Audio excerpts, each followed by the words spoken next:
Hello and welcome. You are now looking at a fresh installation of a WordPress website. And in this course, we are going to be extending the functionality as well as the appearance of the WordPress site using plugins and themes for various functions you may encounter in your business. The course will assume that you know how to get to this point, which is to install your WordPress website. What we're going to do right now is to log into our account. And so we're going to come down to the very first page and we're going to click Login. Once we're inside, one of the first things we're going to do is we're going to create an alternate admin for our account. So what we're going to do here is we're going to go to the users and we're going to add a new user. And we're going to give that user a username.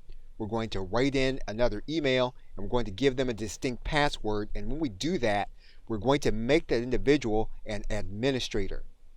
Now, typically, there are going to be some logistics that you're going to want to clean up. For example, typically, you're going to see an update that's going to be available to you.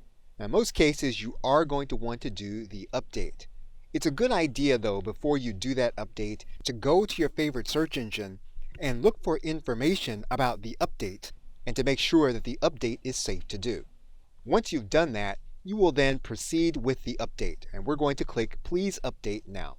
Typically, WordPress will tell you that what you want to do first is to back up your database and files. Now, we are going to go through the backup process in another video. So for now, we're going to skip this process, even though whenever you update, it's a good idea to do your backup prior to your update. We're going to click Update Now. And WordPress will go through the update process. Once the update is complete, you are then ready to begin working with WordPress. Okay, so with that, thanks, and I will see you in another video.